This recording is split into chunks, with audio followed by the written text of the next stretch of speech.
Dalian mo dyan.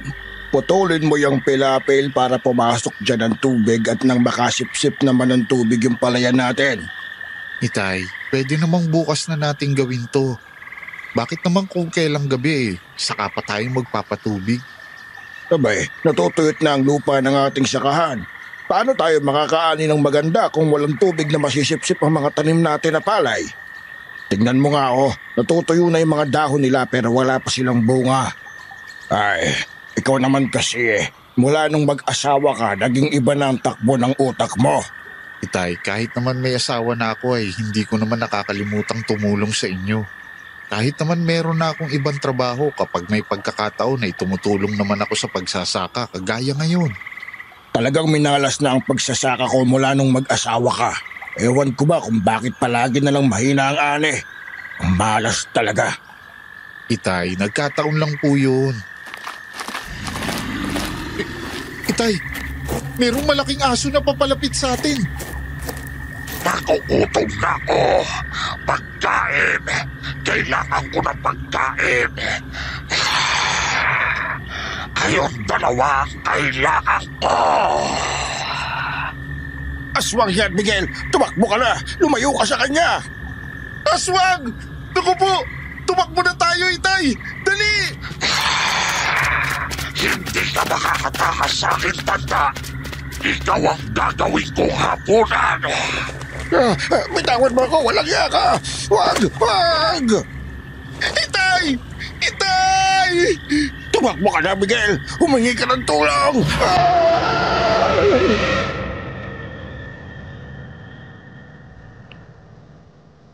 Maraming klase ng kaibigan. May mabait, may masama, may matapang, may duwag, may matalino at may bobo. Pero ang nakakatakot na maging kaibigan ay yung puso na kayang isakripisyo ang lahat para lang sa pansariling kapakanan. Nasabi ko po ang mga bagay na yan dahil nangyari po yan sa aking buhay. Ako nga po pala si Miguel. Tubong Cebu na Guimaras. Isang OFW na hindi nakatapos ng kontrata dahil sa isang hindi magandang karanasan na hindi ko makakalimutan. Dahil dito, nasasangkot dito ang mga aswang. Ito po ay nangyari nung ako'y 30 anyos pa lamang. Kung tutuusin ay ayaw ko na sanang alalahanin ang pangyayaring iyon. Pero nang marinig ko ang mga kwento ng ating mga kababayan sa inyong channel, ay naisip ko din na i-share ang aking karanasan para maging aware naman ang ating mga kababayan na tama ang kasabihang maraming pwedeng maging kaibigan, pero bihira lang ang tunay at magiging tapat sa'yo hanggang dulo. Mga kaibigan, naniniwala ba kayo sa madalas sabihin ng mga matatanda na walang ibang sumisira sa bakal kundi ang sariling kalawang?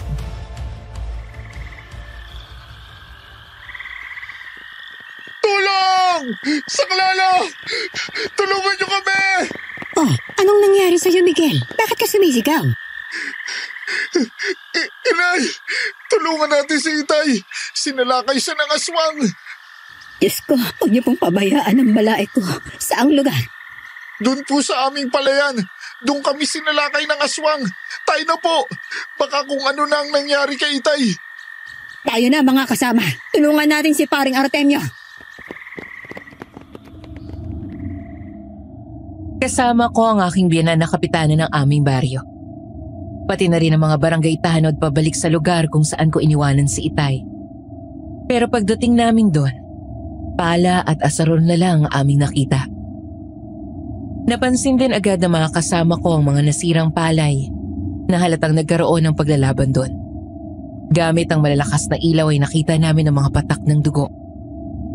Kaya naman nanilumo akong napaupo.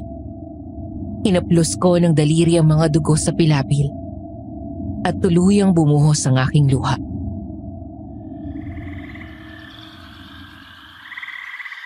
Ang Itay ko! Tiyak na tinangay ng aswang kahit ang bangkay niya. Napakasama ng aswang na yon. Kumalat kayong lahat. Hanapin sila sa paligid. Baka hindi pa nakalalayo ang aswang. Kailangan nating mabawi kahit ang bangkay ni paring Artemio. Tama kayo, inay. Kailangan natin silang makita. Kasalanan ko to eh. Iniwan ko siya. Huwag mo nang sisihin ang sarili mo. Hindi pa naman tayo nakatitiyak kung patay na nga ang itay mo. Malay mo eh, baka nakatakbo din siya na kagaya mo. Sa ibang direksyon lang siya nakarating nang hinabol siya ng aswang. Sa bagay nga po. Baka nga buhay pa siya. Tayo na mga kasama. Hanapin natin ang itay ko. Magdalawang grupo tayo. Ang iba ay sumama kay Miguel at ang iba ay sa akin. Magkita tayo sa duluhan ha, doon sa kakahuyan. Sige po, inay. Tayo na mga kasama. Bago kami umalis sa lugar na yon ay dinampot ko ang pala. Mahigpit ang hawak ko doon. Nainis ako sa aking sarili dahil pinabayaan ko si Itay. Kung hindi lang sana ako umalis, sana ay alam ko kung ano ang nangyari sa kanya. Sana ay hindi kami nagkahiwalay. Kaya habang hinahanap namin siya ay panay ang dasal ko na sana ay ligtas siya kung saan man siya nakarating. Tuloy-tuloy naming tinahak ang dulo ng aming palayan hanggang sa makarating sa lugar na sinabi ng aking biyanan.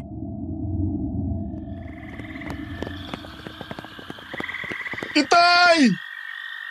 Itay, nasan ka? Naririnig mo ba ako? Paring Artemio! Nasaan ka ba? Nandito na kami para tulungan ka. Lumabas ka na, pare. Huwag ka nang matakot. Wala na ang aswang. Mukhang hindi po dito tumakbo si Itay. Dapat ay lumabas na siya kung nandito siya at naririnig tayo. Humanda kayong lahat. Papasukin natin ang kakahuyan. Baka sa lugar na yan tumakbo si paring Artemio. Ang walang hiyang aswang na yun. Humanda siya sa akin kapag nakita ko siya. Huwag tayo maghiwa-hiwalay para hindi magkaroon ng pagkakataon ng aswang na sumalakay. Tama nga ang hinala niyo, inay. Nandito nga ang aswang. Ganyan ang angil niya nang makita namin kanina. Humanda kayong lahat at traidor kung sumalakay ang aswang. Kaya magsiingat tayong lahat. Inay, makakaya bang tablan ng mga hawak nating sandatang aswang? Oo naman. Kahit anong matulis sa sandata ay tatablan sila. Yun nga lang, hindi sila basta mamamatay kung hindi sila mapupuruhan sa puso. Alam na yan ng ating mga kasama. Oh, eto ang sibat. Eto ang gamitin mo. Sige po, inay. Salamat. Umanda sa akin ang aswang na ito. Di nga nagtagal, ay nakarinig kami ng mga kaluskos sa paligid.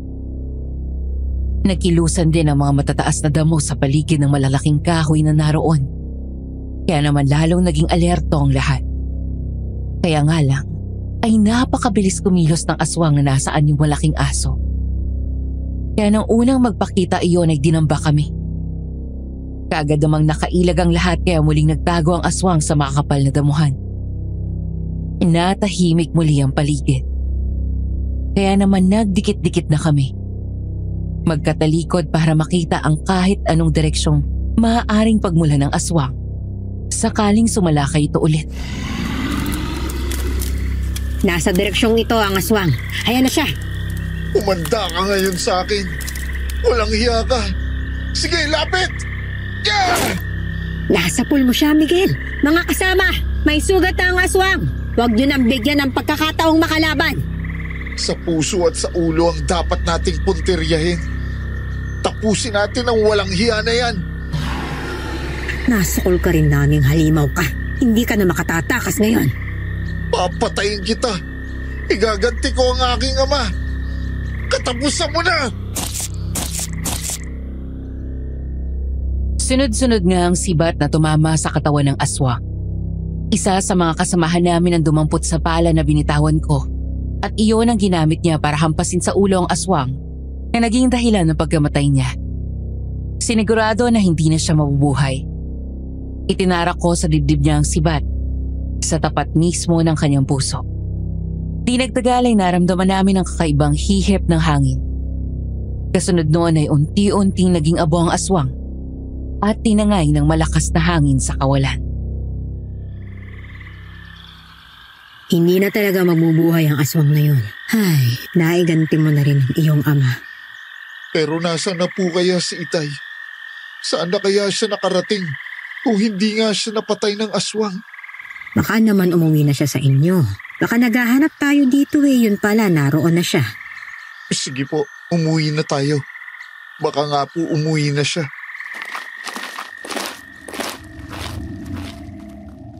Umuwi na nga kami. Una kong pinuntahan ang bahay ni Itay. Sarado pa rin ang pintuan ng bahay niya. Nasa labas ang padlock. Iisa lang ang ibig sabihin nun. Hindi pa siya nakakauwi. Kaya umikot ako sa likuran ng aming bahay. Sumilip ako sa siwang ng bintana sa gawin ng kwarto ni Itay. Madilim ang paligid. Kaya wala rin akong maaninag sa loob. Ipinasya kong umuwi na sa bahay ng aking biyanan. Mula kasi nang ikinasal kami ni Luisa, ay doon na kami nakituloy sa kanila. Doon na kami tumira para matulungan siya ni Inay sa pag-aalaga sa aming anak. Pagkapasok ko pa lang sa bahay, ay kaagad akong sinalubong na Luisa at agad akong niyakap. Ay, mabuti naman at nakauwi ka na. Kanina pa ako nag-aalala sa'yo eh. Nalaman ko kay Inay yung nangyari sa inyo ni Itay. Kamusta na siya? Nakauwi na rin ba siya, ha? Wala pa siya sa bahay niya. Nag-aalala na ako sa kanya, Luisa. Hindi ko alam kung buhay pa ba siya o talagang wala na. Pero ang sabi ni Inay, napatay niyo na raw yung aswang na gumagala dito sa atin, di ba? Kung ganun ay wala ka nang dapat na ipangamba. Tama? Hanggang hindi ko nakikita si Itay ay hindi maaalis ang pangamba sa aking dibdib. Maraming dugo ang nagkalat sa pilapil. Alam ko na sa kanya yun. Naging duwag kasi ako at nataranta. Dapat ay hindi ko siya iniwan. Hindi ko tuloy nalaman kung ano na ang nangyari sa kanya. Magpahinga ka na muna. Bukas pagsikat ng araw, muli nating balikan si Itay. Sasamahan kita sa paghahanap sa kanya. Sige, maglilinis lang muna ako ng aking katawan. Puro putik pa ang aking pae. Mauna ka na sa kwarto at susunod ako pagkatapos ko maglinis ng katawan. Sumang-ayon naman sa akin si Luisa. Kaya naman nagtuloy na ako sa banyo at naglinis ng aking sarili. Nagpalit ako ng damit bago pumasok sa aming kwarto. Tumabi ako kay Luisa pero hindi ko pa rin magawang ipikit ang aking mga mata. Nakatingin lang ako sa kisame ng bahay. Panay ang aking buntong hininga. Nang maramdaman niyo ni Luisa, ay bumaling siya paharap sa akin at yumakap. Hinalikan niya ako sa pisngi. Huwag ka na masyadong mag-alala kay Itay. Sabi nga ni Inay, baka nasa malayong lugar lang siya tumakbo para takasan yung aswang. Bukas uuwi rin siya, natitiyak ko yun. Sana nga ay nakatakas din siya sa aswang na yun. Sana nga ay umuwi na rin siya. Kasi kung hindi siya nakaligtas, hindi ko mapapatawad ang aking sarili kasi naging duwag ako nang iwanan siya. Walang may kagustuhan na mga nangyari. Kaya wag mo sisihin ang sarili mo. Matulog ka na ha? Malalim na ang gabi. Sige, matulog na tayo. Mahimbing na rin ang tulog ng ating anak ko. Oo nga eh. Kanina ikaw ang hinahanap niya hanggang sa makatulog. Ganoon ba? Saglit nga at lilipat ako sa kabila para mayakap ko kayong dalawa. Dahan-dahan lang ha. Baka magising si Junior. Hindi na tayo makakatulog niyan. Oo, ako ang bahala. O kita mo na. Hindi naman siya nagising. Sige na, matulog na tayo. Yayakapin ko kayong dalawa. Tinalaw na rin ako ng anto kaya nakatulog na ako. Habang kayakap ko ang aking mag-ina. 5:00 pa lang ng umaga nang marinig ko na ang pagtilaok ng manok. Kaya kaagad na akong napabalikwas. Nakita ko kasi na bahagya ng nakabukas ang bintana ng aming kwarto. Nakita ko rin na wala na sa higaan si Luisa. Kaya bumangon ako. Nang lumabas ako sa aming kwarto, ay nakita kong nagluluto na siya ng pagkain. Nang pumunta ako sa lamesa at makita niya ako, ay kaagad siya nagtimpla ng kape at ibinigay sa akin. Ang aga mong nagising ah. Bakit nagluluto ka na? Wala naman akong pasok ngayon. Linggo ngayon, di ba? Oo, alam ko naman yun. Kaya lang nasanay na kasi yung mata ko na kapag ganitong oras, nagigising na. Kaya nagluto na rin ako. Siya nga pala, yung bintana sa kwarto natin, hindi mo na isarang mabuti kagabi. Kapag wala ako dito, siguraduhin mong nakasarang mabuti yon. Mahirap na. Paano naman yung mabubuksan? Maayos ko namang isinara yun bago matulog. Nakabukas nga. Halika, tingnan mo. Teka nga, silipin ko nga. Oh, nakita mo na? Nakabukas siya, di ba? Oo nga, no? Paano yung mabubuksan maayos ko na isara yan kagabi? Bakit ba ang aga-aga bulungan kayo ng bulungan dyan? May bago na naman bang problema? Wala naman po, inay. Yun lang kasing bintana sa aming kwarto. Nakabukas buong magdamag. Nakalimutan yatang isara ni Luisa. Ang sabi ko nga sa'yo, isinara ko yan ng maayos. Hindi ko lang alam ngayon kung bakit nakabukas na yan ng ganyan. Hayaan nyo na kung nakabukas ng bahagya. Mayroon namang bakod na bakal ang ating mga bintana at pintuan. Hindi makakapasok dyan kahit aswang. Siya nga pala. Maaga mong puntahan ng itay mo para malaman mo kung nakauwi na siya, ha? Opo, inay. Maya-maya nga lang ay pupunta na ako sa kanya. Hintayin mo na tong niluluto kong almusal, ha? Para madalhan mo siya. Malapit nang maluto yung kanin. Nakaluto naman ako ng daing at itlog saka ginisang kamatis. Teka, hindi ba ang sabi mo kagabi ay sasamahan mo kong puntahan si Itay? Bakit ngayon ay ako na lang ba ang pupunta sa kanya? Kasi baka magising si Junior. Naku, iiyak yun. Sige na Luisa, samahan mo na si Miguel. Ako na ang bahala kay Junior. Linggo naman ngayon kaya mamayang tanghali na ako pupunta sa barangay. Sige po inay, babalik na lang agad kami ni Miguel kapag nakita na namin si Itay. Matapos ngang makapagluto si Luisa, ay kaagad siyang naglagay sa mga lalagyan ng pagkain. Tapos ay inilagay sa basket at saka kami nagpunta sa bahay ni Itay. Nang makarating kami doon ay nakita kong wala pa ring pagbabago sa aming bahay. Nakapadlock pa rin ang pintuan ng bahay. Walang palatandaang umuwi si Itay. Kaya napabuntong hininga na lang ako at tumingin sa paligid ng aming bakuran. Nang matanaw ko ang kubo, kung saan madalas siyang nagpapahinga, ay kaagad ko yung pinuntahan pero wala din siya ron. Nang makita ko ang mahabang itak na nakasabit doon, ay kaagad ko itong kinuha. Kinakabahan ako, Luisa. Wala pa rin si Itay. Baka nga hindi siya nakaligtas sa aswang kagabi. Baka kung saan lang iniwan ng walang hiyang yun ang katawan ni Itay. Saang lugar niyo ba napatay yung aswang kagabi? Doon sa kakahuyan. Sa dulong bahagi ng palayan namin. Kung ganun, bumalik tayo dun. Baka doon lang niya iniwanan yung bangkay ni Itay kung totoo mang hindi siya nakatakas. Tama ka. Kagabi ay madilim kaya hindi namin magalugad ang mga matataas na damuhan doon. Halika na. Pumunta na tayo ron. Parang Miguel, galing ako sa inyo eh. Sabi ni Kapitana Nena, nandito ka raw. Umuwi na bang tatay mo? Hindi pa nga pare. Kaya nga babalik kami ni Luisa doon sa kakahuyan. Magbabaka sakali na makita namin si Itay. Sasama ako pare. Tutulong ako sa paghahanap kay Mang Artemio. Maraming salamat pare. Mula nung mga bata pa tayo hanggang ngayon ay palagi ka pa rin nasa tabi ko kapag kailangan kita. Magkaibigan tayo pare. Kaya hindi kita pwedeng pabayaan. Halika na, hanapin na natin ang tatay mo.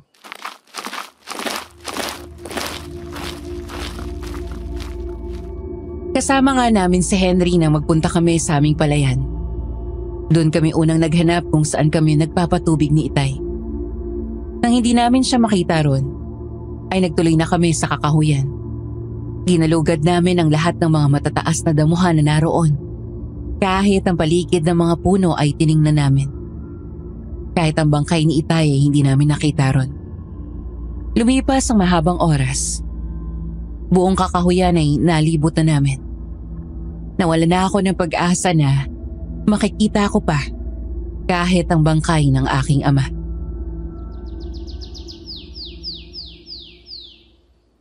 Saan kaya siya dinala ng aswang na yun? Nakakapagtaka lang. Ang ibang aswang ay mga laman loob lang ang kinukuha. Iniiwan ang bangkay ng kanyang biktima. Hindi naman lahat ng aswang pare-pareho, Miguel. May mga aswang na kontento lang sa laman loob ng kanilang biktima. May mga aswang na mas gustong kinakain ng mga patay na tao. Yung iba naman, gustong kinakain ng utak.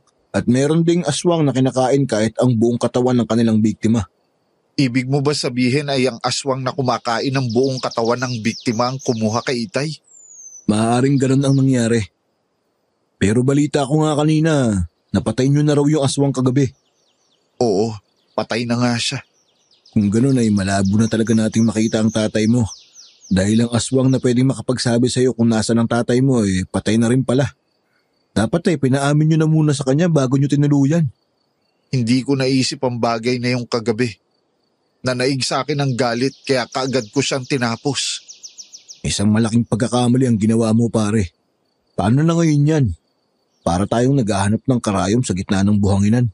Ano nang gagawin natin ngayon, Miguel? Saan natin hahanapin si Itay? Sa mga lugar na malapit dito. Doon sa sapa na kinukunan namin ng patubig sa aming palay. Maghanap tayo ron. Huwag tayong mawala ng pag-asa, Luisa. Sige pare, pati yung mga malalapit na lugar dito puntahan na rin natin. Pero kumain muna tayo. Tanghali na Nagugutom na ako. May dala kaming pagkain sana kay Itay, pero wala naman siya. Kaya tayo na lang ang kumain. Siya nga naman, paring Henry. Mag-almusal muna tayo. Naku Mare, tapos na akong kumain. Kayo na lang muna. Maglalakad-lakad lang ako doon habang kumakain kayo. Doon na nga kami kumain ni Luisa. Matapos noon pinagpatuloy namin ang paghahanap kay Itay. Kahit alam kong pagod na rin sa Luisa at paring Henry, ay itinuloy pa rin namin ang paghahanap sa mga lugar na malapit doon. Hanggang sa makita namin ang dugo ang damit ni Itay at tsinelas sa gilid ng sapa. Nangatog ang mga tuhod ko nang lapitan ng duguan niyang damit. Dahan-dahan ko yung dinampot. May mga putol-putol pa nga na bitukang nakita kong nahulog sa dugo ang damit. Kaya tuluyang tumulo na ang aking mga luha. Ang natitirang kaunting pag-asa ko na buhay pa siya ay tuluyan nang nawala.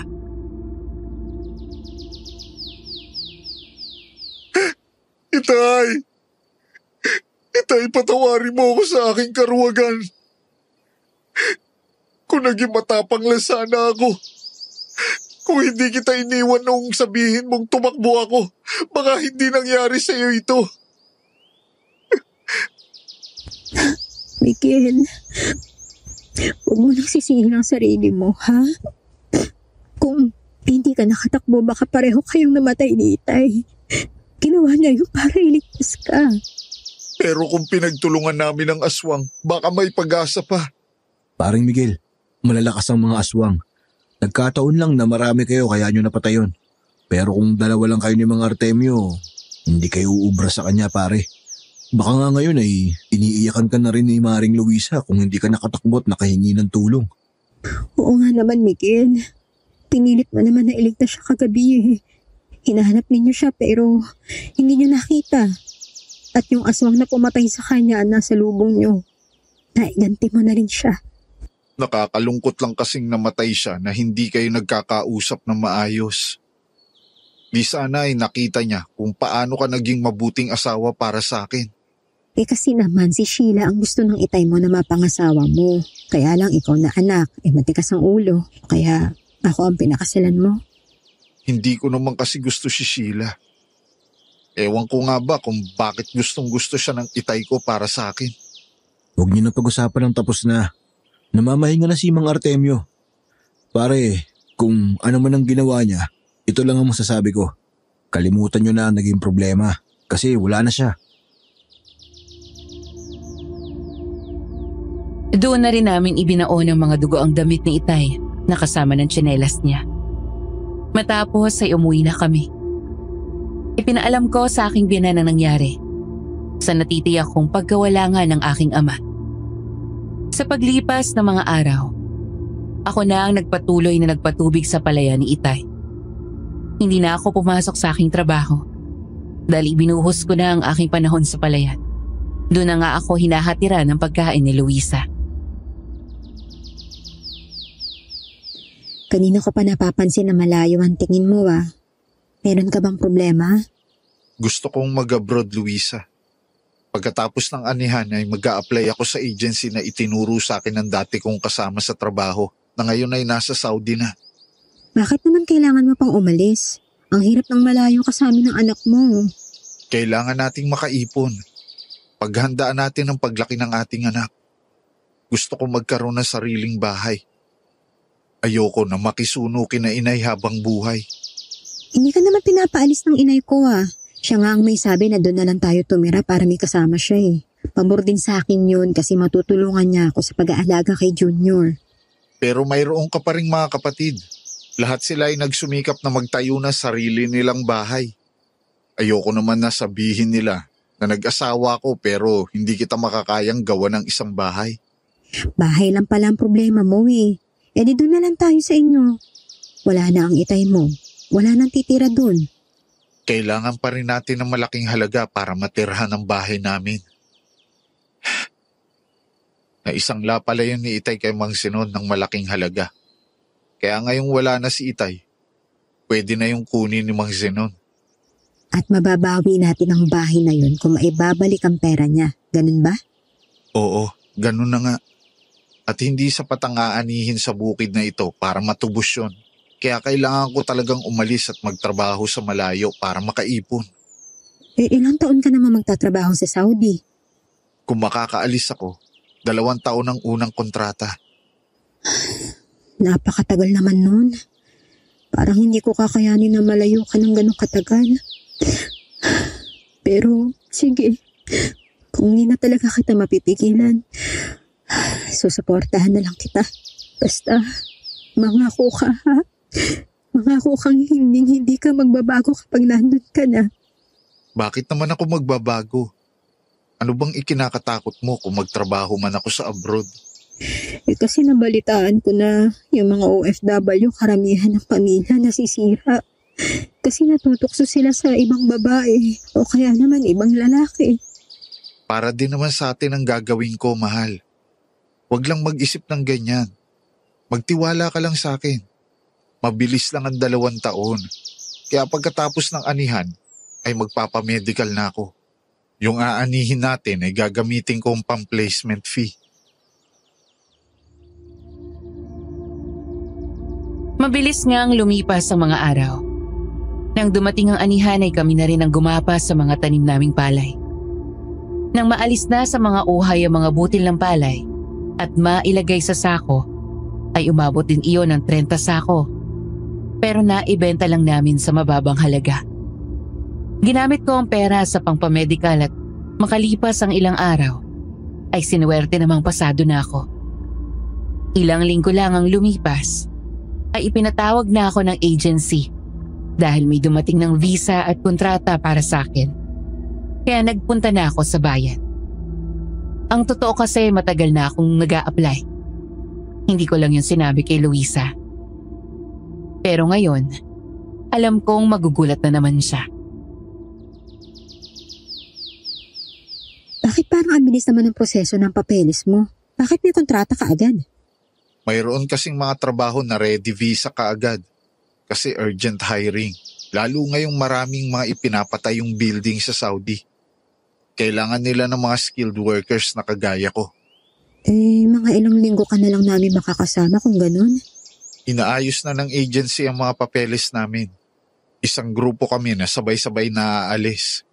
Kapag naihanda ng lahat, plane ticket na ang kasunod. Eh talaga bang desidido ka na sa pag-abroad ha, Miguel? Opo, inay. Kayo na sana ang bahala sa aking mag-ina habang wala ako. Abay, oo naman. Hindi ko sila pababayaan. Kaya huwag ka mag-alala. Ipanatag mo ang kalooban mo kapag naroon ka na ha. Saka nandyan naman si Marites na pwede rin makatulong ni Luisa. Salamat po, inay. Panatag ang kalooban ko nang matulog kami ng gabing yun. Pero kinabukasan lang, ay may mga taong pumunta sa bahay namin para maghain ng reklamo na nawawala ang kanilang mga anak na babae. Kagad naman silang sinabihan ni inay na pumunta sa barangay hall at doon magpa-blotter. Nang lumabas ako ng bahay, ay naabutan ko pa ang mga kababaihang nag-iiyakan habang papalayo sa aming bahay. Ano raw po ang nangyari sa mga anak nila, inay?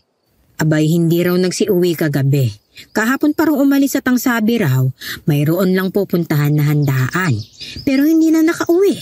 Bali 3 babae ang nawawala. Baka naman po may iba lang pinuntahan ng 3 yun. O kaya naman baka sumama sa kanilang mga nobyo. Yun nga din ang iniisip ko eh. Para lang yan nung umalis kayo ni Luisa kasi ayaw sa kanya ng namayapa mong ama. Akala ko nabiktima na si Luisa ng aswang. Ikaw pala nakabiktima sa kanya. Inay naman eh. Bakit napunta na naman sa amin ni Miguel ang usapan? Pinakasalan naman niya ako ah. Baka nga kasi ganun lang din ang nangyari sa 3 dalaga na yun. Baka sabay-sabay na sumama sa kanilang mga nobyo. Kung magkakaganon nga, baka ilang linggo o buwan lang magiging ninang na naman ako sa kasalan. Ganoon nga po ang mangyayari niyan, inay. Halos lahat naman kasi ng ikinasal dito ay kayo ang kinuhang ninang. O sige na, ako'y pupunta na muna sa barangay hall at aasikasuhin ko yung mga kababaryo natin na nawawalan ng mga anak. Sige po inay, mag-iingat kayo. Nang makaalis si inay, nagpaalam ako kay Luisa na pupunta na muna ako sa bahay ni Itay para alisin sa bahay ang kanyang mga gamit. Nabanggit kasi sa akin ni Mang Zenon, nalilipatan na niya ang bahay ni Itay. Nang makarating ako ron, ay kaagad ko ang inilabas sa bahay ang mga kagamitan ni Itay at dinala sa kubo na naroon. Doon ko inilagay ang kanyang mga gamit. Hindi naman kasali sa mga nakasanla kay Mang Zenon ng kubo, kaya hindi niya maaaring pakailaman ang mga bagay na ilalagay ko doon. Pare, balita ako, paalis ka na daw pupuntang Saudi. Oo pare, schedule na lang ng flight ang iniintay ko. Bakit ka pa aalis? Pwede ka namang dumito na lang at asikasuhin mo ang lupay ng tatay mo. Wala magtatanim dyan kapag wala ka na. Kailangan kong makaipon para sa amin ni Luisa. Gusto ko magkaroon ng bahay o kaya ay matubos ang lupang ito kay Mang Zenon. Pare, kung aasa lang ako sa palayan, hindi kakayanin. Alam mo naman sa pagsasaka, swertihan lang. Minsan pa nga ay talo pa sa puhunan. Kung narito ang tatay mo, hindi yun papayag. Lalo lang sasama ang loob nun dahil ang lahat ng panahon mo na kay Luisa na lang. Yun ang ipinagdaramdam niya sa'yo noong nandito pa siya. Pakiramdam niya pinabayaan mo na siya dahil kay Luisa. Hindi totoo yan pare. Kahit kailan ay hindi ko siya binaliwala. Palagi pa rin akong tumutulong sa kanya. Hindi lang niya matanggap ang asawa ko. Kasi ang gusto niyang maging manugang ay si Sheila. Sabi nga, fathers knows best pare. Kung si Sheila ang nakatuluyan mo, baka hindi kayo magkakaroon ng samaan ng loob ng tatay mo Kaya lang, matigas din kasi ang ulo mo. Ikaw pare, papakasalan mo ba ang babaeng hindi mo gusto? Magiging maligaya ka ba sa babaeng hindi mo mahal? Kung si Sheila ang pakakasalan ko, oo naman pare. Alam mo naman na noon ko pa gusto ang babaeng yon. Kaso, ikaw lang yata ang nakikita ng mga mata nun. May asawa na ako paring Henry. Mahal ko ang asawa ko, kaya sa'yo na si Sheila. Ligawan mo, tiyak na mapapasagot mo rin yun. Hindi ko alam kung magagawa ko yun. Ay, pare, baka gusto mo ng trabaho, recruit kita. Huwag ka na lang umalis. Recruiter ka na pala ngayon, pare. Maganda yan. Maraming kababaryo natin ang isama mo dyan. Huwag na ako. Malapit na akong umalis Sige, ikaw bahala. Mas maganda siguro tulungan mo na lang ako na ilabas ang mga gamit ni Itay at ilipat dito sa kubo para makalipat na si Mang Zenon. Sumang-ayon naman sa akin si Henry. Pinagtulungan naming ilabas ang lahat ng mga gamit ni Itay at inilipat sa kubo. Matapos na mailipat ang lahat doon, ay isinara ko na ang kubo at umalis na doon. Mabilis ang naging paglipas ng araw hanggang sa dumating na nga ang araw ng aking pag-alis. Inihatid ako ni Luisa sa airport kasama ang aking biyanan. Pagdating ko sa Saudi ay nagtrabaho ako ng maayos. 2 buwan na akong naroon nang makatanggap ako ng sulat mula kay Luisa na nawawala daw ang kapatid niyang si Marites. Pati na rin ang tiyuhin niya na laging tumutulong sa pagbabantay gabi-gabi ay napatay ng aswang. Mag-aapat na buwan na ako sa Saudi nang muling makatanggap ng telegrama na tanging nakalagay ay, "Uwi ka na, nawawala si Junior." Dahil sa balitang yun, ay umuwi agad ako ng bansa.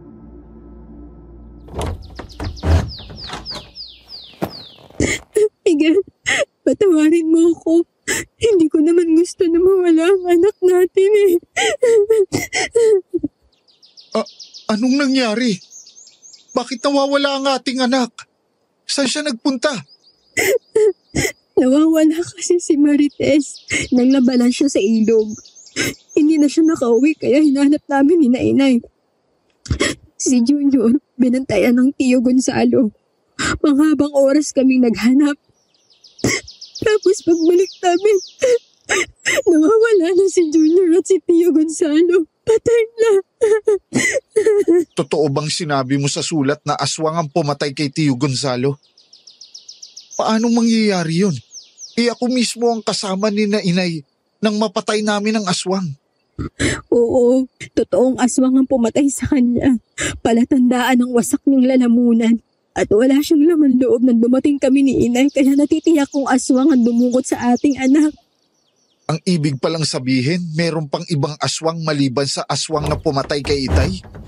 Mayroon pa ngang ibang aswang maliban dun sa napatay nating Miguel. Mas malala pa ngayon kasi naglipanan na sila tuwing gabi. Siguro'y nagalit ang mga kamag-anak noong aswang na napatay natin kaya naghihiganti sila sa mga taga rito. Kung natatandaan mo, yung 3 dalagan na wala, mayroong nakakita sa kanila ng mga aswang na din sila.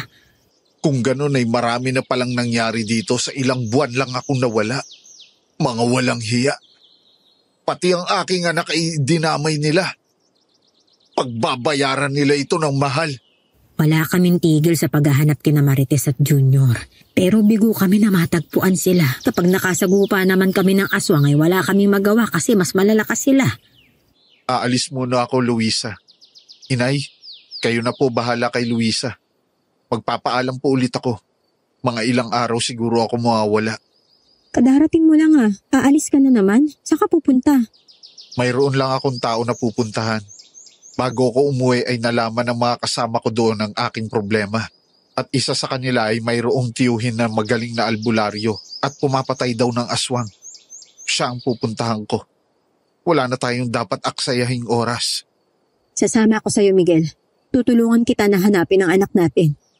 Sa palagay ko ay wala na ang ating anak. Kagaya ni Itay ay pinatay na siya ng aswang. Ang tangi ko na lang magagawa ay iganti siya. Dapat nang puksain ang mga salot na yon. Sige, katulong mo ako sa lahat ng mga pinaplano mo, ha? Mag-iingat kayo, Miguel. Luisa.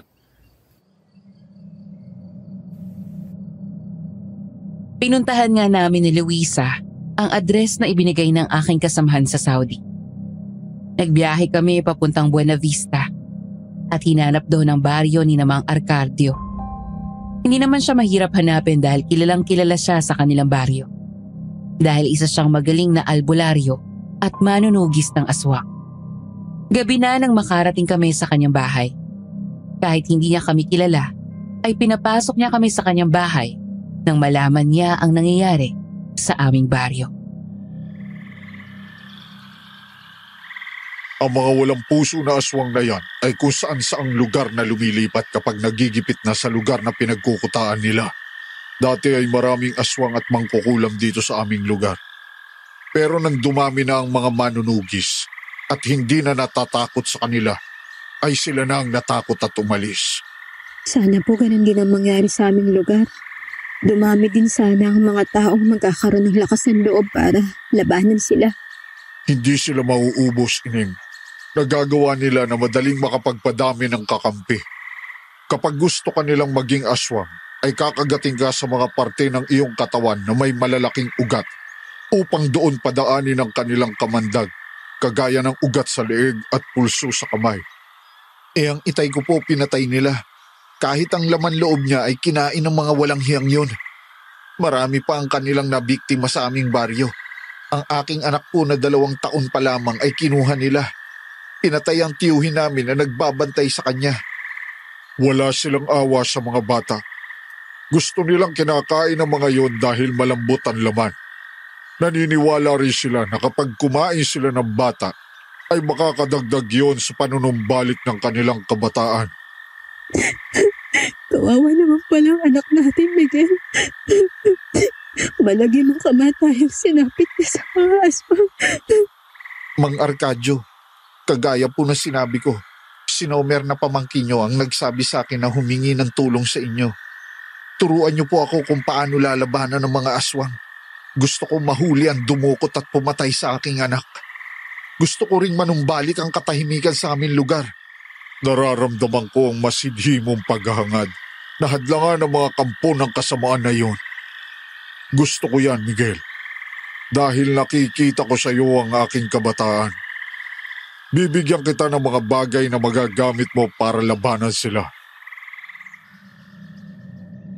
Pumasok sa kanyang kwarto si Mang Arcadio. Mayroon siyang kinuha doon. Nang bumalik sa amin ay dala niya ang isang mahabang itak at tirador na ang bala ay mahabang pako na mayroong sima sa pinakatalim. Iniabot niya sa akin ang itak. Ibinaba naman niya sa ibabaw ng mesitang naroon ang tirador na mayroong bala na palasong yari sa pako. Benditado ang itak na yan.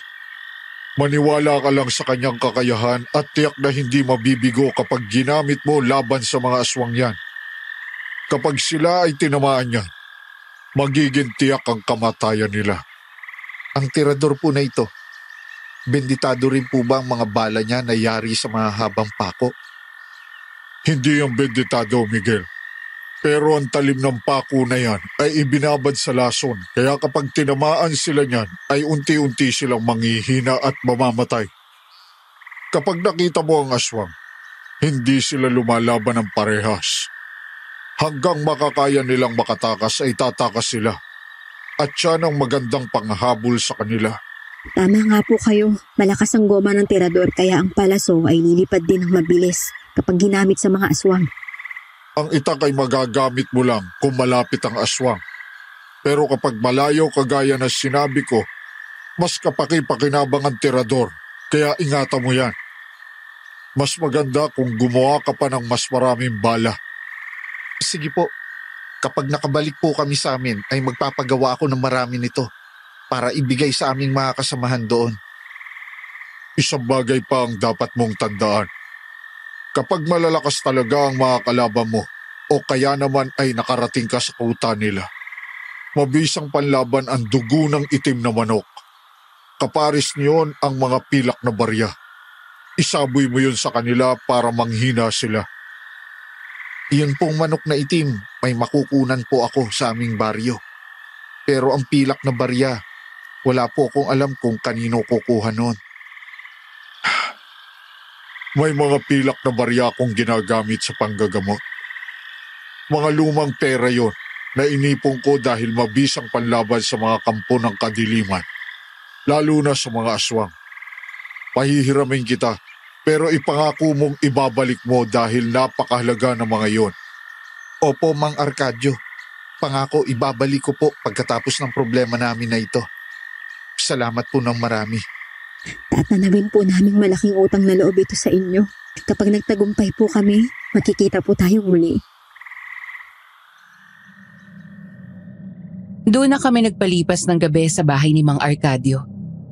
Kinabukasan, papasikat pa lang ang araw ay nagbiyahe na kami ni Luisa pabalik sa aming lugar. Ilang oras din ang lumipas bago kami nakauwi. Nag-aalala na pala sa amin ang inay pero nang makita kami, ay nakahinga na siya ng maluwag.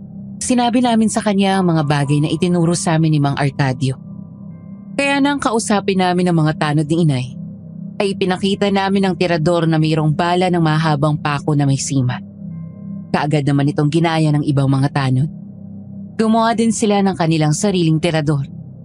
Ang iba naman ay kontento na sa sibak at itak nila. Nang hapong yun, ay kinausap namin ang mga kalalakihan.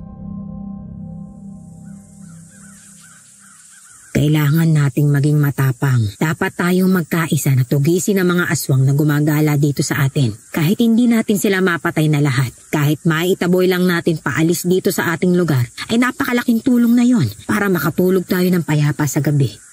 Tama si Inay. Kung dati natatakot tayo sa kanila, dapat ngayon ay sila na ang matakot sa atin. Dahil kung hindi natin ito gagawin, marami pang mga taga rito na mahal natin sa buhay ang magiging biktima nila. Paring Miguel, kailan ka dumating? Ang bilis mong umuwi ah. Para ka lang namasyal sa Saudi.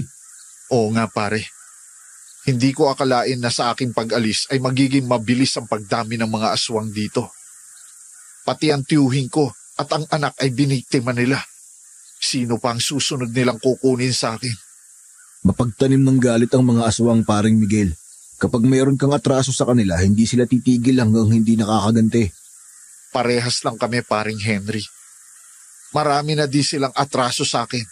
Kaya hahanapin ko sila isa-isa at papatayin.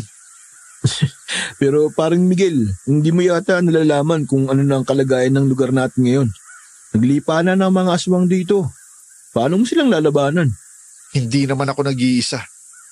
Lahat ng mga nandito ngayon ay handang tumulong sa akin. Handa rin silang lumaban para sa kapakanan ng kanilang mga mahal sa buhay. Ikaw, paring Henry, handa ka bang tumulong at sumama sa amin? Oo naman, Mare. Ako pa ba? Kaibigan ko kayo, kaya kung ano man ang plano nyo at gagawin nyo, tutulong ako. Mabuti naman kung ganon, paring Henry. Maraming salamat. Sige mga kasama, mamayang gabi magsisimula na tayo ng muling magronda. Magkikita-kita tayo mamaya. Nang sumapit nga ang dilim ay nagtipon-tipon na ang mga kalalakihan sa harapan ng aming bahay. Merong mga dalang itak at sibat ng karamihan. At ang iba naman ay mga tirador na pako ang bala na kagaya sa akin. Kaagad na rin akong nagbihes. Nagsuot ako ng makapal na jacket at sombrero. Nagsukpit din ako ng maliit na bag kung saan doon nakalagay ang bala ng tirador. Itinali ko rin sa aking bewang ang mahabang itak na galing kay Mang Arcadio. Bakit ang tirador ang hawak mo? Hindi mo ba gagamitin yung nabindisyon ng itak na galing kay Mang Arcadio? Kapag nasa malayo ang aswang, hindi magagamit ang itak, kaya ang bala ng tirador na may laso nang hahabol sa kanila. Ah, tama ka nga. Naiintindihan ko na. Malapit nang kumalat ang dilim. Pero alas 5 pa lang ng hapon ay papasikat na ang bilog na buwan. Tingnan ninyo, oh. Oo nga, Inay. Bilog na bilog siya, pero mapula ang sikat niya. Kumilos na tayo habang maaga pa. Para kung may binabalak na masama ang aswang, hindi na nila itutuloy kapag nalaman nila na marami na ang nagbabantay. Teka muna, Miguel. Bakit wala pa ang kumparing Henry mo? Baka hindi yun sasama. Baka mayroong ibang lakad yun. Oh, nandito na ako. Sasama ako, pare.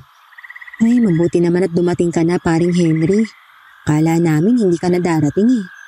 Kapag nangako ako, gagawin ko. Tagal na nating magkakaibigan pero hindi nyo pa rin pala ako lubos na kilala. Minsan kasi marami kang mga lihim na lakad na ikaw lang ang nakakaalam. Lalo na kapag tungkol sa babae. Ikaw talaga pare, loko ka. Binibisto mo pa ako sa mga nandito. Siya, sige, tama na yung tuksuhan nyo. Umalis na tayo mga kasama. Sumang-ayon naman ang lahat sa sinabi ng inay. Dahil marami kami, hinati namin sa 2 grupo ang mga tao. Ang isang grupo ay pinamunuan ni paring Henry. At ang isang grupo naman ay kami ni na inay ang nagsama-sama. Nagpunta sa unahang bahagi ng baryo ang grupo nila.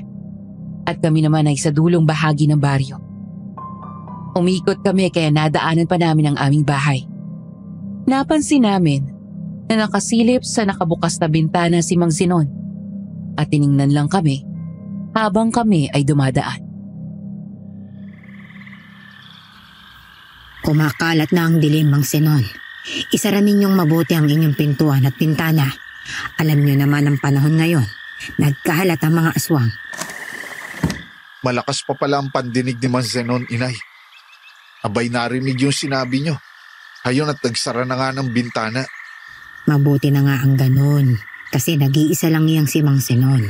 Wala akong alam na kamag-anak niyan dito. Oo nga po eh. Masyado rin kasing tahimik ang matanda na yon. Palaging nakakulong sa kanyang bahay kaya walang gaanong kaibigan.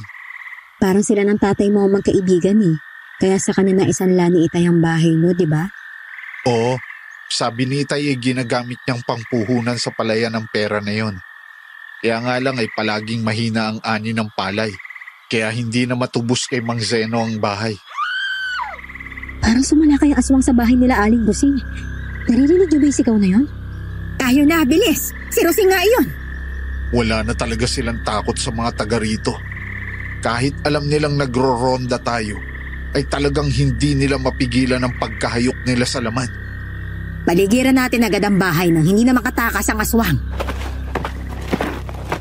Nang makarating kami sa bahay ni Aling Rosing, ay kaagad kong tinadyakan ang pintuan ng kanilang bahay.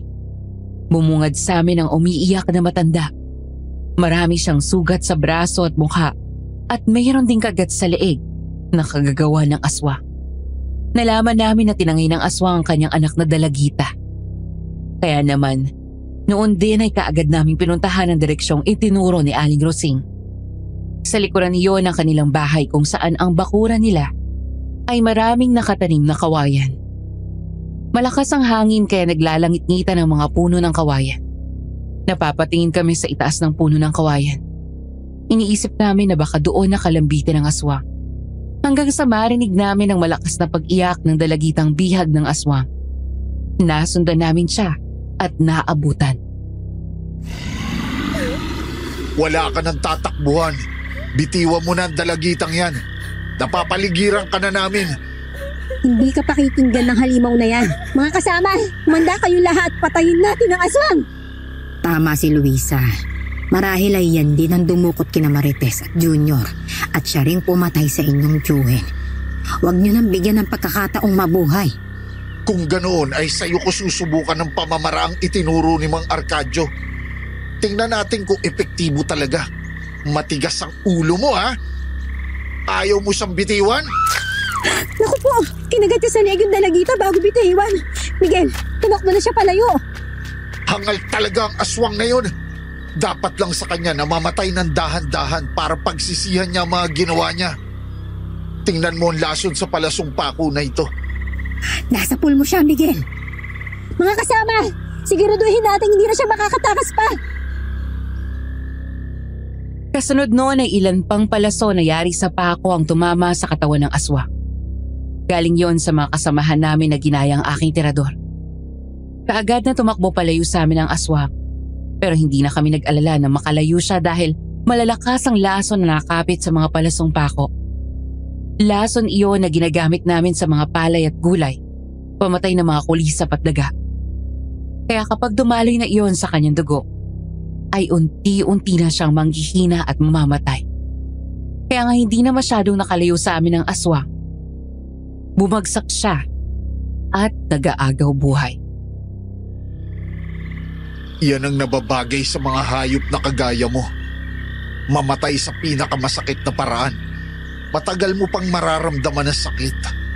Unti-unting sisirain ang laso ng iyong katawan. Ay, kawawa naman ang Dalagitang pinatay niya. Naging abo na ang aswang na ito. Tama nga si Mang Arcadio. Kapag malayo ang aswang, tirador ang gamitin para madali siyang mapinsala. Teka, nasaan na yung Dalagita? Diba dito lang natin siya nakitang bumagsak ng bitawan ng aswang? Pambihira talaga. Lahat ng atensyon natin ay naroon sa aswang na tumakas. Hindi natin naisip na baka mayroon pa siyang kasama. Kumilos na tayong lahat. Baka hindi pa nakalalayo ang aswang na tumangay sa Dalagita na yon. Tayo na mga kasama. Ginalugad pa namin ang bawat sulok ng lugar na yon. Pati ang huling palumpo ng mga nagtataas ang kawayan ay pinuntahan namin. Pero hindi na namin nakita ang aswang na kumuha sa Dalagita. Kaya naman bumalik kami sa bahay ni Aling Rosing. Nagulat kaming lahat nang makita naming nakahandusay na rin sa Aling Rosing. Wala na rin siyang buhay. Dahil sa dami ng mga malalalim na sugat niya, ay naubusan siya ng dugo. Kaya nang sumikat ang araw ay nalaman ng mga kamag-anak ni Aling Rosing ang nangyari. Kinuha nila ang bangkay nito at inilibing. Nang makauwi na kami sa aming bahay, ay saka naman dumating si paring Henry. Halika paring Henry, pumasok ka. Sabayan mo kami mag-almusal. At tapos na ako, paring Miguel. Balita ko may nasukol na aswang ang grupo nyo kagabi. Pasensya na kayo hindi na kami nakatulong sa inyo. Hindi namin kaagad nalaman Ayos lang paring Henry. Nabalitaan ko rin na kagabi ay mayroon din kayong nasa bata. Anong nangyari? Malas kagabi. Masyadong tusong aswang kaya natakasan kami. Ang masakit pa, napatay niya yung si Mang Tano. Kinagat sa liig, kaya kagabi pa nag-iiyakan ng pamilya niya. Kaya lang, ngayong kukunin na ng punerarya ang bangkay niya, bigla naman daw nawawala. Nawawala? Paano mawawala ang bangkay niya? Yun ang di natin alam kung bakit nawawala ang bangkay ng mga nakagat at napatay ng aswang. Kagagaling ko lang sa barangay hall. Ganyan din ang reklamo ng mga kamag-anak ni Rosing. Nawawala daw ang kanyang bangkay at hindi nila malaman kung nasaan na. Hindi po kaya kinuha sila ng mga aswang? Umaga nang mawala. Tirik na ang araw. May aswang pa ba na gumagala ng ganitong oras? Nakakapagtaka naman ang mga nangyayaring ito. Lahat ng napatay ng aswang ay nawawala ang bangkay kagaya ni Itay. Iisa lang ang malinaw dyan, paring Miguel. Lahat sila ay kinain na ng mga aswang. Siya nga pala. Kaya ako pumunta dito ay darating na yung kausap ko na mangangailangan ng maraming tao. Naisip ko na wala ka pang trabaho ngayon kaya gusto kitang isama. Anong klaseng trabaho naman yan, pare? Marami, pare. Ikaw na lang ang mamili mamaya kung anong trabaho makakaya mong gawin. Ano, sama ka ba? Sige, mga anong oras ba yan? At saang lugar? Diyan lang, sa kabilang baryo. Mamayang 6:00 ng hapon ang usapan namin. May mga nakausap na rin akong sasama galing din sa ibang mga baryo. Babae at lalaki ang kailangan niya. Baka pwede rin ako sumama dyan, Oo naman, wala ka na rin namang aalagaan kaya magtrabaho ka na lang. Hindi pa maganda ang panahon ngayon. Ang hirap kumilos kapag hindi panatag ang kalooban. Alam mo naman yon, paring Henry. Paring Miguel, kapag ang lahat ng panahon mo ay inubos mo sa paghahabol sa mga aswang, walang mangyayari. Magugutom ang pamilya mo. Mas mabuti na ang magtrabaho tayo sa araw at sa gabi naman, doon na lang natin gawin ang tungkol sa mga aswang. Ang mga tao dito sa atin, karamihan ay ayaw nang lumabas kahit araw. Dahil sa mga nangyayaring yan, hindi ko maisip na kahit nasa loob ka na ng bahay at tirik ang araw, papasukin ka pa rin ng mga aswang? Kapitana Nena, yun po ang dahilan kaya nandito tayo para tulungan sila. Pero kung hindi naman tayo magtatrabaho, paano naman ang pang-araw-araw nating pangangailangan? Magugutom tayo niyan. Sige pare, sasama ako sa iyo mamayang hapon. Titingnan ko kung anong trabaho ang pwede sa akin. Ayos pare. O paano? Nakikita tayong mamayang hapon Kung gusto ni Maring Luisa, sumama na din siya. Sige, sasama rin ako. Nang makaalis na si paring Henry ay pumasok na kami ni Luisa sa aming kwarto para magpahinga dahil matindi na rin ang puyat ng nakaraang gabi. At nakadama na kami ng sobrang antok, kaya kaagad din naman kaming nakatulog. Mahabang oras ang lumipas. 3:00 na ng hapon nang kami ay magising. Agad kaming naligo at nagbihis nang maalala namin ang usapan namin ni na paring Henry. Matapos noon ay nagluto na si Luisa ng aming pagkain. Dahil ang totoo, hindi pa kami kumakain ng tanghalian. Mumawi lang talaga kami ng tulog. Matapos kaming kumain ay dumaan muna kami sa barangay hall para magpaalam kina inay. Nang dumating si Henry, ay umalis na kami at pumunta sa kabilang baryo. Sa bahay ng kausap niya, napansin ko kaagad ang mataas na pader na nakapaligid sa malaking bahay.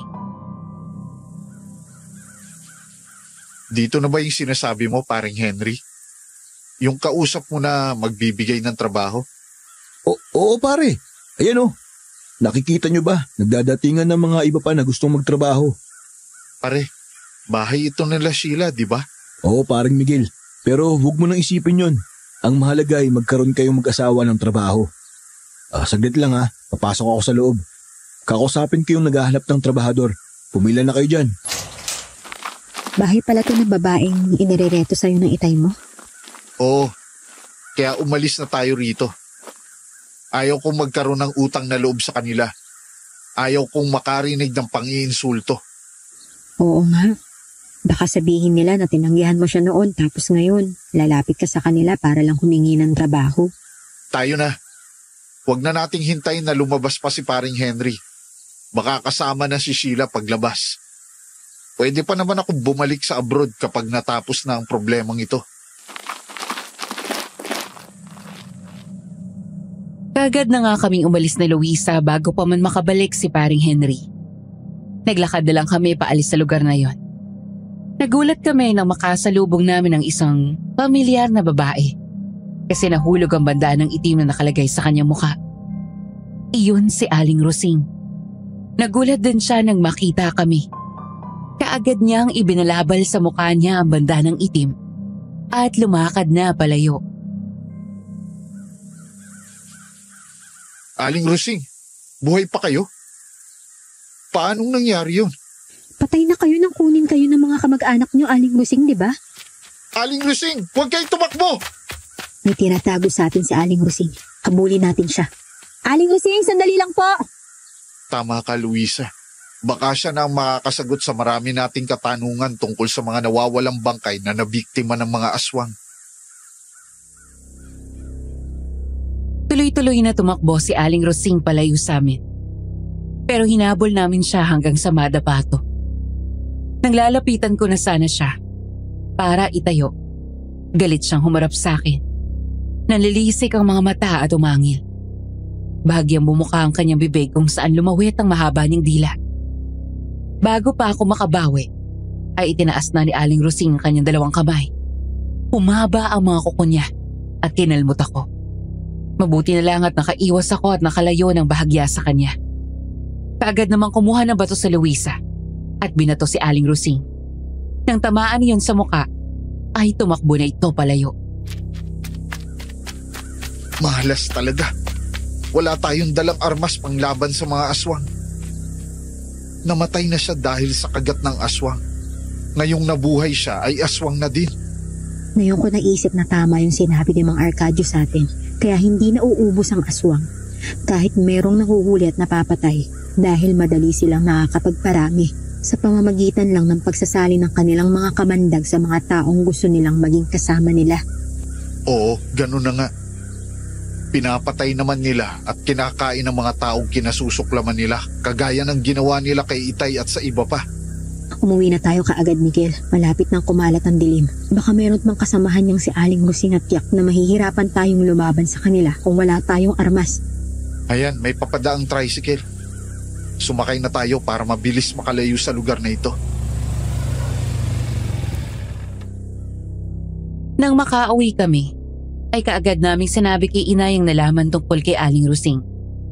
Dahil doon ay nakita ko ang labis na pag-aalala sa mukha ni Inay. Kaagad siyang sumilip sa bintana namin at tiningnan ang paligid. Tapos ay umupo at muli kaming hinarap. Kung muling nabuhay si Rosing pagkatapos siyang mapatay ng aswang at naging aswang na rin siya, ibig sabihin, ang lahat ng mga nabiktima rito ng aswang na nawala ay kagaya na rin niyang naging aswang sa muli nilang pagkabuhay. Parang gano'n na nga po, Inay. Kung ganun nga ay posible kaya nabuhay pa rin ang kapatid mong si Marites pero ganun na rin siya. Isa na rin siyang aswang. Kung ganun nga ay parang hindi ko siya magagawang patayin kapag nagkita kami. Inay, pwedeng mangyari ang sinasabi niyo.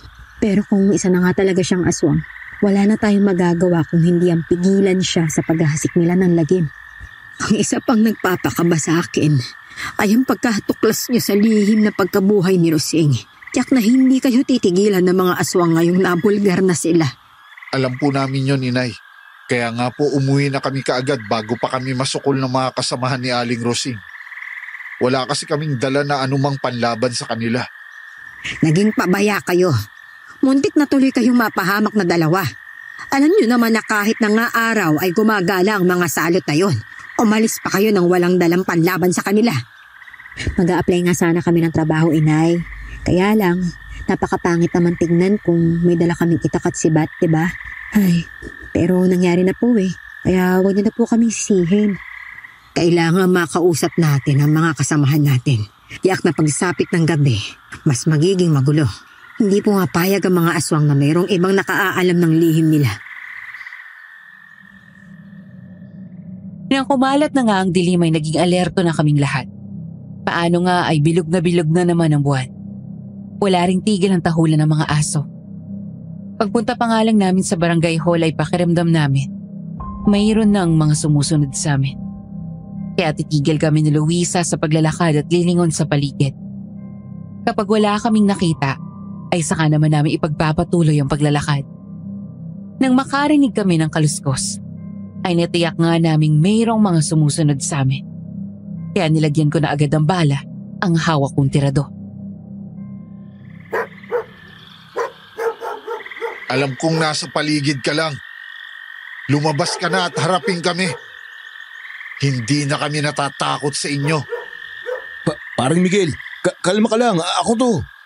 Ikaw talaga, paring Henry, ah. Pinakaba mo naman kami. Ako nga ang kinabahan sa inyo eh. Bigla na lang kayong nawala kanina. Hindi ko alam kung ano nang nangyari sa inyo. Kung saan-saan kaya ako naghanap. Hindi ko kayo nakita kaya naisip ko na umuwi na lang at puntahan kayo sa bahay nyo. Pasensya ka na, paring Henry. Hindi na kami nakapagpaalam sa'yo. Ayaw kasi namin makiharap kay Sheila pagkatapos ng mga nangyari. Oo nga. Marami pa naman trabaho na pwedeng mapasukan eh. Kahit hindi humingi ng tulong sa kanila. Ganun ba? Sayang naman kasi. Yung iba nga natutulungan ko. Pero kayong mga kaibigan ko hindi nagtitiwala sa akin. Hindi naman sa ganun, pare. Ayaw ko lang talaga magkaroon ng utang na loob kay Sheila. Siya nga pala, magro-ronda kami ngayon. Sasama ka ba? Oo naman. Siyempre kung nasan kayo, naroon ako. Magkakaibigan tayo, hindi ba? Maraming salamat, paring Henry, ah. Ay, teka, parang may tao rin, ah. Saan, Luisa? Doon, no? Sa likuran ng malaking puno. Parang may nakita akong babae doon. Pero hindi malinaw kasi madilim na eh. Akin na nga yung flashlight. Oh, sige, tanglawan mo. Meron ka bang nakita? Wala. Pero kitang-kita ko kanina eh. Doon siya nakatayo kanina. Naku, Maring Luisa. Hindi mo yan malalaman kung hindi mo lalapitan. Akin na nga flashlight at ako nang lalapit sa punong yan. Nang mahawakan nga ni paring Henry ang flashlight, ay dahan-dahan siyang lumapit sa malaking puno na sinasabi ni Luisa. Hawak niya ang isang sibat. Nang makalapit na siya sa puno, ay wala naman siyang makita. Pero nang makarinig siya ng mga kaluskos sa paligid, ay kaagad siyang lumingon doon. Sa kaliwa at sa kanang direksyon, ay mayroon siyang narinig na mga yabag, kaya nataranta siya kung saan ibabaling ang flashlight. Hanggang sa isang aswang biglang lumabas sa harapan niya. Natumba siya sa pagkabigla at nabitawan ng sibat. Paring Miguel, may mga aswang dito! Tulong! Sabi ko na nga, be. Meron talaga akong nakitang babaeng nakatayo doon. Tumakbo ka na sa barangay hall. Humingi ka ng tulong. Tutulungan ko si paring Henry. Sige, mag-iingat ka, Miguel, ha? Paring Miguel, tulungan mo ako dito! Nandiyan na ako, pare. Tutulungan kita. Paring Miguel, ayoko pa mamatay. Tulungan mo ako. Papatayin ako ng mga aswang na to eh. Habang papalapit ako kay paring Henry, ay nakita ko na 3 ang aswang na nakapaligid sa kanya. Nahawakan na siya ng isa, kaya kaagad kong pinakawala ng unang palasong pako. Tinamaan ng isang lalaking aswang. Galit na galit yon sa aking ginawa kaya kaagad akong sinugod. Sa bilis ng kilos niya ay hindi ko na siya maasinta, kaya hindi ko mabitiwan ang ikalawang palasong pako. Nang dambahin ako ng aswang, ay dun ko naisip na isaksak na lang sa tagiliran niya ang hawak kong palasong pako. Ibinaon ko yon ng husto, kaya nataranta ang aswang na parang biglang ininda ang laso ng palasok. Pusa siyang lumayo sa akin. Hanggang sa makita ko na hinahatak na ng mga aswang sa dilim si paring Henry. Paring Miguel, tulungan mo ako. Ayoko pa mamatay. Mga walang iya kayo, bitiwan niyo ako. Paring Henry! Ah! Miguel! Tulungan mo ako! Merong aswang dito! Sa kalala! Luisa! Paring Henry! Saklolo! Tulong! Diyos ko, paano ba ang gagawin ko? Pareho silang kailangan ng tulong ko.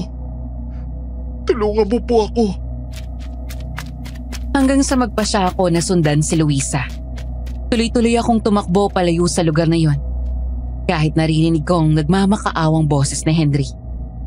Nang pagkakataon nga na yon ay tangay na nga din ang mga aswang si Luisa. Kaya habang papalapit ako, ay tinirador ko ang isang aswang na agad tinamaan sa dibdib. Nang malapit na ako kay Luisa, ay isang malaking aswang ang humarang sa akin. Kaya binunot ko na ang itak sa aking baywang at yun ang ginamit para labanan ng aswang. Miguel! Miguel, tulungan mo ako! Nandiyan na ako, Luisa! Walang hiya kang halimaw ka. Huwag mo akong harangan! Wala ka nang magagawa pa, Miguel. Gagawin kitang kalahi namin sa ayaw mo at sa gusto. Hindi mo magagawa yan, hangal. Hindi ko matatanggap ang pagiging aswang kahit kailan.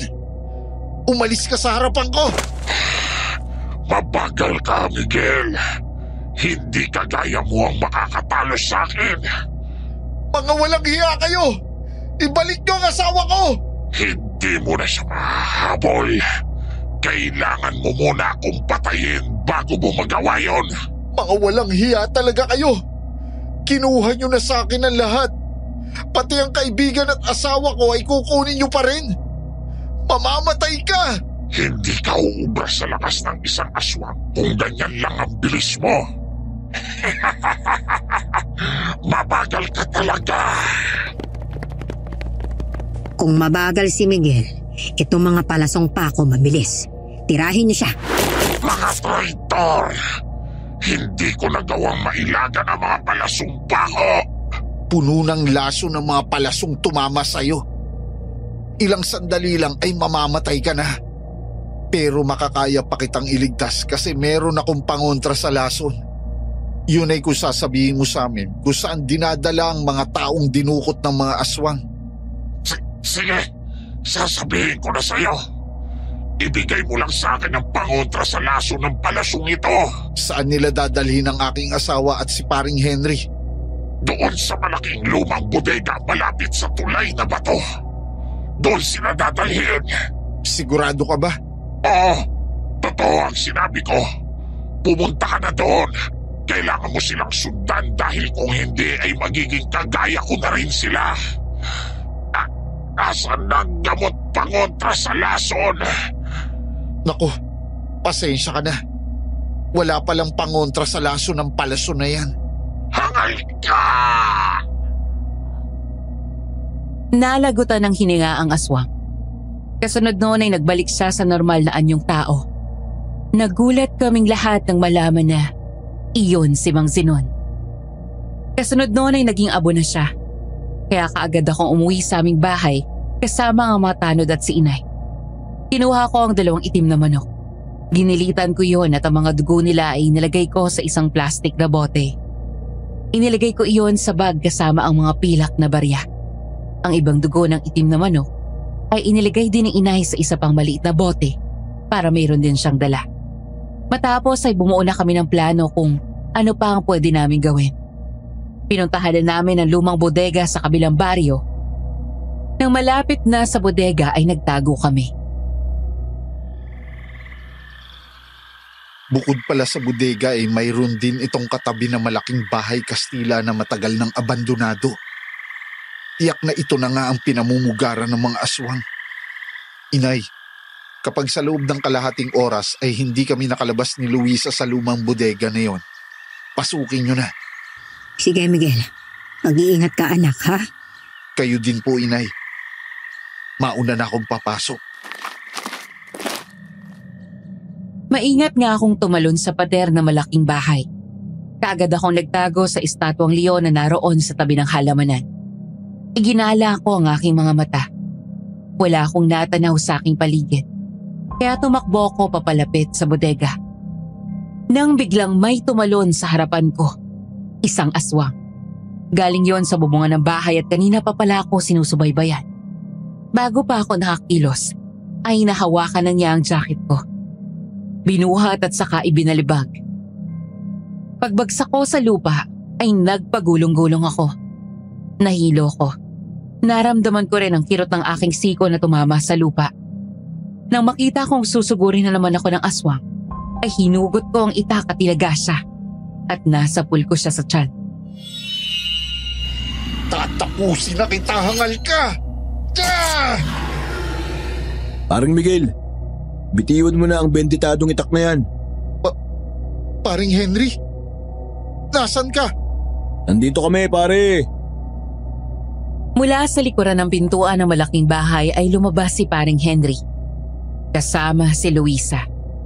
Meron din silang kasama na 2 aswang sa tabi nila. Gulat ako nang makita ko may hawak na patalim si paring Henry at nakatutok iyon sa leeg ni Luisa. Mabuti naman at nasundan mo kami dito. Eto ko na ngayon. Anong ibig sabihin nito, paring Henry? Bakit mo tinututukan ng patalim ang asawa ko? Magkaibigan tayo. Traidor siyang kaibigan, Miguel. Hindi pala tayo dapat nagtiwala sa kanya. Drama lang pala yung kanina na kunwari sinasaktan siya ng aswang para makuha yung atensyon mo. Pinaalis mo ako kaya nagkaroon ng pagkakataon ng mga kasamahan niya na hulihin ako. Kung ganoon ay naulit na naman ang ginawa kong pagkakamali nang iwanan ko ang aking ama sa kamay ng mga aswang. Niloko mo lang pala ako, Henry. Hindi ka pala dapat tawaging kumpare. Huwag ka na magbatigas. Wala ka na rin namang magagawa pa.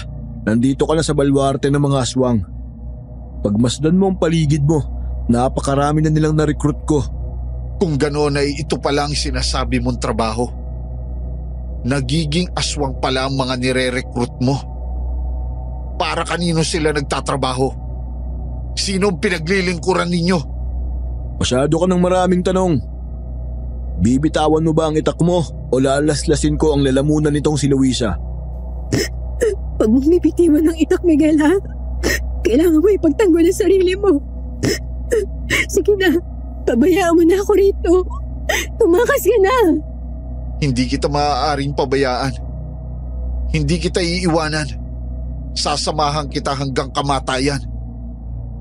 Henry! Bibitiwan ko na ang itak. Pero bitiwan mo si Luisa. Huwag mo siyang saktan. Madali ka naman palang kausap eh. Sige, bitiwan mo ng itak mo at palalayain ko tong asawa mo. Bata pa tayo ay magkaibigan na tayo. Hindi ko akalain na darating ang oras na ikaw mismo ang maghuhudas sa akin.